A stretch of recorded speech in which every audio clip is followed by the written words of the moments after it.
My article over the weekend was about a US rate cut in 3 weeks being a racing certainty. It is now the received market wisdom that a US rate cut in July is now all but certain.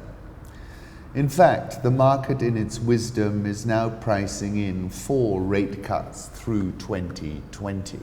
US core CPI is at 2.1%, unemployment is at 3.7%, GDP growth at 2.4%, consumer credit is growing at an annualized rate of 5%, and US stock markets have punched clean through to fresh all-time highs.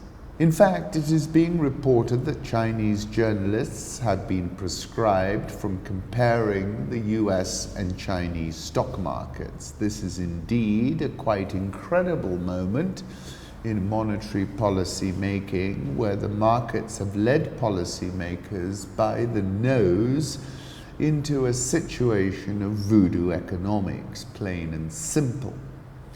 The violence of the financial repression has forced interest rates deeper into negative territory in many parts of the world and spilled over into frontier markets where Kenya's Eurobonds have served up a mouth-watering 20% gain in the first half.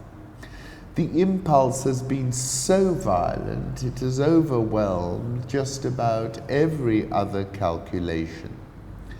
President Trump has been bashing the Federal Reserve Chairman, and at least did not summarily dismiss him like Recep Tayyip Erdogan summarily dismissed his central bank chief a few short days ago. But the net effect is the same. The populists are now in charge, central bankers are now doing the bidding of their leaders, and Erdoganomics, where if Trump lays sanctions on Turkey for the purchase of the Russian S-400 missile defense system, the economy could crumble like a stale biscuit, might well be the precursor for where all of this ends up.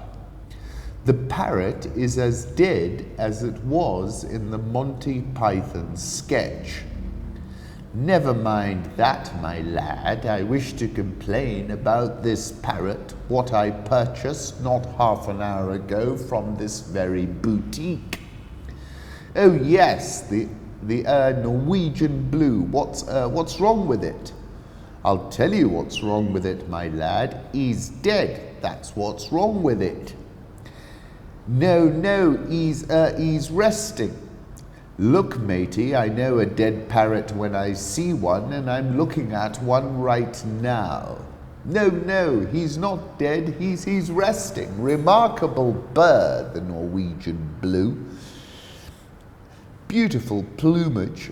The plumage don't enter into it, it's stone dead. No, he's resting.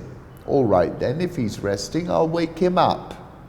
Shouting at the cage, "Hello, Mr. Polly Parrot, I've got a lovely fresh cuttlefish for you, if you show," and he hits the cage. There, he moved. No, he didn't. That was you hitting the cage. I never. Yes, you did. I never did anything.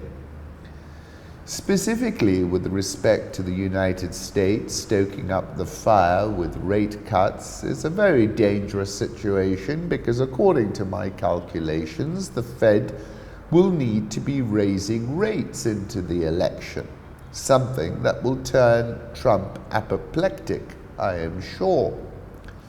Further afield and interestingly, Singapore has been caught up in the US-China trade war crossfire.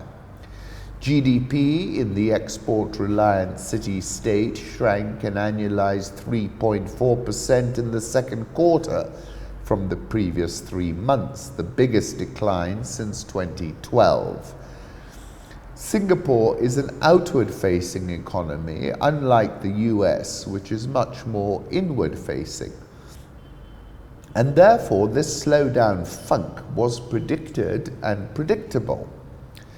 Staying in that part of the world, Hu Ziyin, who tweets Xi Jinping's thoughts in real time, a level of freedom that no Chinese journalist or media has been expressing his unhappiness about developments in Taiwan. US-Taiwan ties breaching previous restrictions seems to be the trend. China increasing military pressure on Taiwan to suppress secessionists will also be a trend. These two trends will mutually provoke and confront, becoming top risk that could trigger military clash in the Taiwan Strait, he tweeted. The Taiwan Strait is a part of the geopolitical hotspot of straits, which also includes the Strait of Hormuz, where last week, according to a UK government spokesman, 3 Iranian vessels attempted to impede the passage of a commercial vessel, British Heritage, through the Strait of Hormuz. HMS Montrose was forced to position herself between the Iranian vessels and British Heritage and issue verbal warnings to the Iranian vessels, which then turned away. It's interesting how these global and geoeconomic choke points are flaring. The UAE's MBZ has bailed out on MBS's Yemen war, where the kingdom sure is bleeding the Houthis, but is bleeding in return.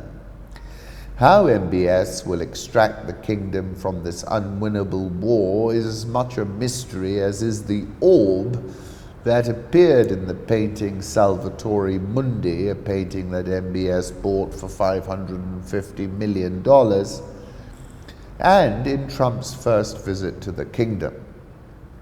We might yearn for President John Magufuli's more simple world. He urged Tanzania's women to set their ovaries free to have more babies to boost the economy.